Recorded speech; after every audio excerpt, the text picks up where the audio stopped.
hello to everybody. I had a chance to interact before my presentation started. What I do for my everyday life is I look at how to transform processes, businesses, actions, everything into digital world. Reimagine, rethink is kind of my bread and butter already. So when Anuj approached me with this, I was like, great, I can easily talk about my experiences to people and not just come from a place of, knowledge or gyan, as Mr. Sunil also pointed out earlier. When we talk about reimagine, rethink, that starts primarily because we are in a changing landscape all the time. When I was doing my MBA, the VUCA world was kind of the buzzword at that point in time, where everything is vulnerable, everything is changing. So we need to kind of be in touch with these changes all the time. Uh, uh, COVID has kind of put all that into perspective suddenly for a lot of people. So we were always looking at things like remote, virtual, digital, but we were never able to put our minds around it as to how it's going to actually work for us. How is it going to impact how we do businesses, how we look at businesses. और इसका actually अगर आप मितितार्थ समझेंगे तो ये 3 word ये चाह रहे हैं कि आप हमेशा कनेक्टेड रहें. कनेक्टेड सिर्फ अपने कस्टमर से नहीं, कनेक्टेड अपने पूरे इकोसिस्टम से. आपकी इकोसिस्टम में आपकी बिजनेस है, आपके वर्कफोर्स है, और वो भी लोग हैं जो शायद आपकी पेरिफेरी में है, वो प्रोसेसेस है जो शायद आपकी क्रिटिकल पाथ पर नहीं है. लेकिन जब कोई ऐसी चीज आ जाती है जैसे कोविड, तो वो सडनली आपको रियलाइज होता है कि अच्छा, ये प्रोसेस भी बहुत ज्यादा इंपॉर्टेंट थी हमारे बिजनेस के लिए. तो कनेक्टेड रहना बहुत जरूरी है अपने पूरे इकोसिस्टम से. उसी के साथ जब ये हम रिमोट वर्चुअल की बात करते हैं, हमेशा एक क्विक टर्न अराउंड की बात होती है. तो क्विक टर्न अराउंड सिर्फ ये नहीं है कि भाई अमेजोन ने बोला ओके 24 आवर डिलीवरी, तो क्विकली हमको डिलीवरी मिल गई. क्विक टर्न अराउंड ये भी है कि आपकी बिजनेस कितनी फ्लेक्सिबल है, अगर कोई चेंज आता है तो उसको कितनी इजीली अडॉप्ट कर लेती है, और किस तरह से आप उसको अपना सा करके आगे बढ़ते हैं, अपना बिजनेस और बढ़ाते हैं. और एनी टाइम एनीवेयर, ये तो डिजिटल के साथ आई थिंक जुड़ा हुआ ही है. वो टैगलाइन हो चुकी है डिजिटल की. ये आप कहीं भी एक्सेस कर सकते हैं. जैसे अभी मेरे प्रेजेंटेशन के साथ हुआ, I had requested that I will be presenting, but because of some other reasons I was not able to. But ये एनी टाइम एनीवेयर की वजह से मैंने सिर्फ एक लिंक शेयर की और मेरा जो प्रेजेंटेशन था वो इजीली आप लोग भी अभी देख पा रहे हैं विदाउट एनी इश्यूज. तो जब हम ये चेंजिंग लैंडस्केप को समझने की कोशिश कर रहे हैं, तो हमें ये समझना जरूरी है कि हम इसे डिजिटल टर्म्स में किस तरह से इसे अपना बनाएं. तो 2 टर्म्स हैं, डिजिटाइज करना और डिजिटलाइज करना. इन दोनों में थोड़ा सा फर्क है. अब जैसे आप देखिए, कुछ एक 5, 6, 7, 8 साल पहले भी जो फॉर्म्स हम भरते थे, जो हम फिजिकली फॉर्म्स भरते, जब आप लोन लेने आते हैं तो आप फिजिकली पूरा एक फॉर्म भरते हैं, उस पर फोटो चिपकाते हैं, उस पर साइन करते हैं. ये हम सब कर रहे थे, और बिजनेस तभी भी चल रहा था. लेकिन उसके बाद एक आया कि हमने सारे अपने जो फॉर्म्स हैं उनको उठा के डिजिटाइज किया. तो अब ये पेपर फॉर्म से एक कंप्यूटर फॉर्म पे आ गया. एक डिजिटल कहेंगे उसे, एक कंप्यूटराइज बाइनरी प्लस माइनस में आ गई चीजें, जिससे कि बहुत ज्यादा फायदे हुए. पहले तो था कि कॉस्ट कटिंग, जो ऑब्वियसली जब लोगों ने डिजिटाइज करना शुरू किया तो थॉट प्रोसेस था बॉटम लाइन कैसे बचाई जाए. वो डिजिटाइज जब शुरू हुआ, उसकी अगर आप शुरुआत देखेंगे स्पेशली इन इंडिया, तो ये था कि हमें it is going to help to cut cost not just for example printing a form, but जो आपके फॉर्म्स हैं उनको आपको स्टोर करना पड़ता है, फिर उनको आपको आर्काइव करना पड़ता है, because RBI gives you those rules कि आपको होना चाहिए इतने सालों का data. So it cuts down on all those things. You are able to store it in your cloud today. Cloud में सारी चीजें सेव हो जाती हैं, आपकी बहुत सारी उससे पैसे की बचत होती है डेफिनेटली. दूसरी बात यह है, अगर आपको कोई चीज चाहिए तो आपको ढूंढना बहुत आसान हो गया है. बिकॉज वो इंडेक्स हो जाती है फाइल्स, वो सेव हो गई है, आपको बस एक सर्च करना है और आपको मिल जाती है। तो जब ये जर्नी शुरू हुई थी, so this was the thought process जो हम देख रहे थे कि इस तरह से हम लेंगे। आज के दिन में डिजिटलाइज जब हम कर रहे हैं चीजें, तो हम ये देख रहे हैं कि हम इससे हमारा टॉप लाइन कैसे इम्पैक्ट होगा, हम ज्यादा से ज्यादा बिजनेस कैसे करेंगे विद गोइंग डिजिटल। अब डिजिटल सिर्फ ये नहीं है कि जब आपने कस्टमर फेसिंग चीजें डिजिटल कर दी, digital is as simple as making your smallest of the processes computer based. जैसे कि बहुत छोटी चीज है, आप जब आके मास्टर साइन करते थे पहले, राइट, आप आते थे, अपना नाम लिखते, इन टाइम आउट टाइम हर चीज उस पर लिखी जाती, फिर वो कोई उसे देखता। उस सिंपल सी चीजों को आजकल आपके कंप्यूटर पे किया जाता है। बहुत सारी कंपनीज ऐसी भी हैं, छोटी कंपनीज, जो जियो टैगिंग के मदद से उस लॉगिन को करने की जरूरत ही नहीं है। जैसे ही आप प्रेमाइस में आ गए ऑफिस के, जियो टैगिंग से रीड कर लेता है and it says that you are in work today. तो इससे टाइम बचा एम्प्लॉय का, उसको आके ये नहीं सोचना है कि अरे मुझे आके पहले मास्टर पे साइन करना है, अब मास्टर साइन करने के लिए लाइन नहीं लग रही है। अब इसको आप कोविड से कंपेयर करके देखिए, जब कोविड में सोशल डिस्टेंसिंग की बात आई, तो अगर आपका ये छोटा सा प्रोसेस रेडी है, तो आप उसको इजीली आप लोगों को आपके ऑफिस में बुलवा सकते हैं। जो भी 33% आ रहा है, जिस भी रेड येलो ग्रीन जोन के हिसाब से जो आ रहा है, उसके हिसाब से आप इसे कंटिन्यू कर सकते हैं। तो मैं कहने का ये है कि छोटी छोटी प्रोसेसेस को भी हम ध्यान देंगे तो रियलाइज करेंगे कि डिजिटल जो है वो हर चीज को छूता है। डिजिटल सिर्फ, आप डिजिटल ये मत सोचिए कि मेरे कस्टमर को अगर मैं एक वेबसाइट दिखा दूं मेरी चीजों का, तो मेरा डिजिटल जर्नी पूरी हो जाती है या मेरी डिजिटल जर्नी शुरू हो जाती है। आप हर चीज को देखिए, आप हर चीज को इस तरह से देखिए कि आप किस तरह इनको इम्पैक्ट कर सकते हैं, किस तरह क्या किया जा सकता है। जब आप ये देखेंगे, आपको रियलाइज होगा कि आपकी बिजनेस नीड कहाँ कहाँ पे है, कौन सी प्रोसेस पे है। अब ये मैं नहीं कहूंगी कि just because digital is available हम हर चीज को ही डिजिटल कर दें।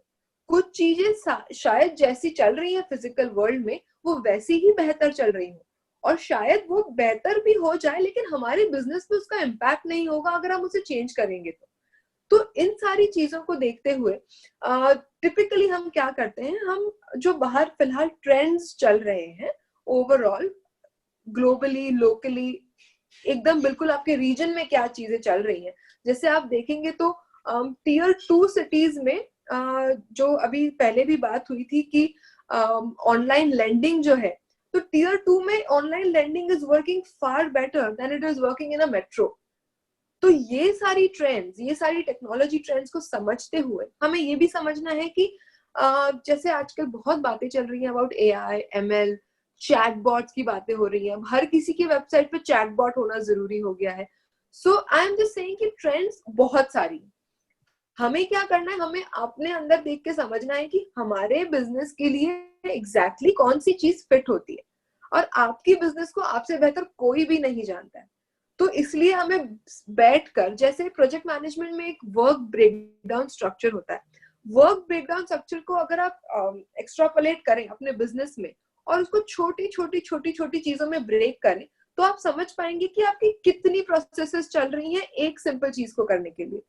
उन सारी प्रोसेसेस में से फिर हम देख सकते हैं कि ओके, ये जो ट्रेंड चल रही है बाहर, और प्लस ये जो मेरी छोटी प्रोसेस है जो मेरे बड़े प्रोसेस को इम्पैक्ट करती है, मैं इससे शुरू करके इन दोनों का इन दोनों की अगर मैं if I Mary the two, जो मैंने इंग्लिश में सोचा था, सॉरी हिंदी में बताते वक्त गलत साउंड करता है, अब if I marry these two then it helps कि मेरा जो बिजनेस है प्लस जो दुनिया में चल रहा है, इसमें से मैं एक गोल्डन मीन निकाल सकूं। हम हमेशा वो मीन शायद गोल्डन ना हो, लेकिन अगर वो मीन मिल भी जाता है हमें, तो हमें बहुत ज्यादा उससे फर्क पड़ेगा in the business that we doing in the times that we are in today. तो जब भी आप ये सोचे, जब भी आपका वो प्रोसेस जो आप चेंज करना चाहते हैं वो फाइनलाइज हो जाए, so what you are starting with is the process of the what you want to transform. अब जब आपको व्हाट मिल गया है, जैसे मैंने कहा वर्क ब्रेकडाउन स्ट्रक्चर की तरह, उसे कंप्लीटली समझिए, उसकी एक नोड को समझिए कि क्या इस प्रोसेस में जाता है। अब इसके बाद आपको पता चलेगा कि मार्केट में तो बहुत सारी चीजें हैं जिसको मैं यूज कर सकता हूँ। तो हर प्रोडक्ट तो आपके लिए नहीं होगा, जैसे बहुत सिंपल चीज है, अगर आप एक वेबसाइट बनाते हैं, थोड़ा सा टेक्निकल जा रही हूँ यहाँ पे, अगर आप एक वेबसाइट बनाते हैं तो उसमें एक, या तो आप बहुत सिंपल सी एक बस एक HTML का पेज बना सकते हैं जो सामने दिखाई देता है। अब उसी को अगर आप बहुत कॉम्प्लिकेटेड में समझने की कोशिश करेंगे तो उसमें होता है कि कंटेंट मैनेजमेंट सिस्टम होता है पूरा, जो आपकी वेबसाइट को आपको मैनेज करने में मदद करता है। तो मैं सिर्फ ये बता रही हूँ कि जो हमें अवेलेबल चीजें हैं वो छोटे से लेके बहुत कॉम्प्लेक्स तक सारी अवेलेबल है। हमें अपनी बिजनेस को वापस से समझ के ये समझना है कि इसमें से किस चीज को हम यूज करें। कभी कभी ये भी जरूरी है कि क्विकली हम क्या कर सकते हैं वो भी समझ के उसको यूज करें। और एंड में जो मेन चीज है ट्रांसफॉर्मेशन का पिलर है वो आपका वर्कफोर्स है।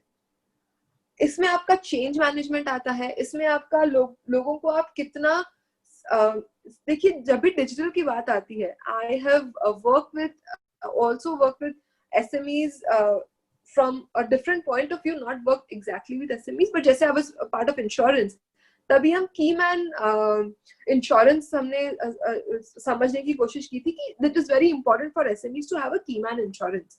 तो ये उसी बात को आगे बढ़ाता है कि आपके जो लोग हैं वो आपके लिए बहुत इंपॉर्टेंट है। अब जब आप डिजिटल सोचेंगे तो इसके साथ अब लोगों के मन में पहला ख्याल ये आता है कि मेरी जॉब तो गई, बिकॉज अब तो सर के पास कंप्यूटर में हो जाएगा, मेरी जरूरत तो है नहीं। पर ये होता नहीं है ऐसा। You have to understand that digital is not only to cut down on your workforce, it is basically to change the way they are working, change the way they are thinking, help them to be more flexible, help them come up with more ideas, more जैसे बताया गया कि every week innovation की बारे में हमें सोचना चाहिए। सुनील जी ने हमें ये बताया आज सुबह ही। तो जब आप लोगों को डिजिटली एनेबल करेंगे, उनके पास वक्त होगा ये सोचने का कि हम बिजनेस को और बेहतर कैसे करें। और जब आपके लोग आपके बिजनेस में इन्वेस्टेड हो जाते हैं तो then there is no stopping you, you definitely will survive and thrive even in these times, there is no thinking about that. तो जब आपने ये सारा सब सोच लिया, इसके बाद आपको ये सोचना है कि जब, अब इसको मैं कंप्लीटली लास्ट स्लाइड को मैंने डिजिटल ट्रांसफॉर्मेशन में ही रखा है। सो वंस आपने अगर सारी चीजें कर ली हैं, आप you have decided let's go digital, तो इसमें कुछ 2-4 पॉइंट्स होते हैं। जैसे पहला पॉइंट ये है कि you have to start small, not just from the process that you are doing but also when you are digitalising the process. Don't look at कि नहीं मुझे तो मतलब आज फेसबुक ही लॉन्च कर देना है अपने कंपनी के लिए, ये नहीं होता है। फेसबुक भी एक छोटे पेज से शुरू हुआ था जो मार्क जकरबर्ग ने एक अपने छोटे से हॉस्टल में बैठ के बनाया था। तो आप सीधे उसको कंपेयर मत कीजिए। या अगर मुझे याद है जब हमने पहली बार एक छोटा यूनिट बनाया था, तो मैं नाम नहीं लूंगी उनका, बट उन्होंने कहा था मनी कंट्रोल में तो बहुत सारी चीजें होती। तो ये टिपिकली लोगों का आ जाता है बिकॉज आप एक वेबसाइट का एंड प्रोडक्ट कंपेयर कर रहे हैं आपकी स्टार्टिंग प्रोडक्ट से। तो ये खुद पे ही आप अनफेयर हो जाते हैं कि उसमें अगर आप नहीं उतना ज्यादा नहीं आप कर पाएंगे डे 1 पे। शुरू कीजिए छोटे से, जैसे आप लोगों ने बिजनेस शुरू किया था छोटे से शुरू करके आज उसको बड़ा किया है। तो जब आप उसी सेम लॉजिक को यहाँ भी लगाइए, MVP इसको कहा जाता है, which is called minimum viable product. ये डिजिटल वेबसाइट्स और टर्मिनोलॉजी ने बहुत फेमस कर दिया है इस एब्रिविएशन को। सो इस MVP को लॉन्च करने से आपको 2-4 चीजें समझ आती है। क्या ये एक्चुअली मेरा जो एंड कस्टमर है, not just your customer who is paying for you, but जो एंड कस्टमर या consumer of this digital process है, क्या उसके लिए एक्चुअली मददगार हो रहा है, नहीं हो रहा है। फीडबैक लेना बहुत जरूरी है। और ये करने के लिए हम क्या करते हैं, टिपिकली ये क्लोज यूजर ग्रुप बनाते हैं। ये वो यूजर ग्रुप है जो ऑलरेडी आपके बिजनेस में इन्वेस्टेड है, ये ऑलरेडी चाहते हैं कि हम बिजनेस अच्छा करें, इसको बड़ा करें, तो ये आपको सही फीडबैक देंगे। तो जब आप इनसे ये शेयर करते हैं तो कुछ तो वो लोग होंगे जो एक्चुअली इस प्रोडक्ट को यूज करने वाले हैं, तो आपको उनसे उनकी डेली जो डे इन लाइफ में उनकी क्या मदद हो रही है वो समझते हैं। दूसरे वो लोग हैं जो शायद उस प्रोसेस को बहुत अच्छे से समझते हैं, या सुपरवाइजर्स हैं, या ऐसे लोग हैं जो शायद थर्ड आई व्यू पे भी आते हैं कि जैसे वो लोग नहीं करते हैं इस काम को रोज, लेकिन जब वो बाहर की तो नजर से उसे देखते हैं तो शायद वो कुछ इजीली पकड़ पाए और आपको उसमें और उसको बेहतर करने की फीडबैक देंगे वो। ये करने के बाद जब दिस इज, आजकल सारी दुनिया अजाइल पे चलती है, बहुत फीडबैक लो, इमीडिएटली अप्लाई करो, वापस छोटा बनाओ प्रोडक्ट. सो इस साइकिल पे आजकल दुनिया चलती है. So once you have a product that you really confident with, that this is serving its bare minimum purpose and it's easy to use for my end user, then आप इसको सोच सकते हैं कि इसको बड़ी बड़ी तरह से लॉन्च किया जाए. बड़ी तरह से लॉन्च ये होता है कि आप पहले आपकी वर्कफोर्स में लॉन्च करें, फिर आप कुछ रीजन्स के लिए लॉन्च करें, फिर आप इसको पैन इंडिया भी ओपन कर सकते हैं. And if you are globally available then definitely आप इसको इंटरनेशनली भी ओपन कर सकते हैं. तो दिस वाज छोटा सा small pointers from my side of how digital actually works. Hopefully आप लोगों को ये काम आया होगा, और definitely I'm open to taking any questions that you might have at the end of this. Thank you Anuj for having me. It was great for me to talk about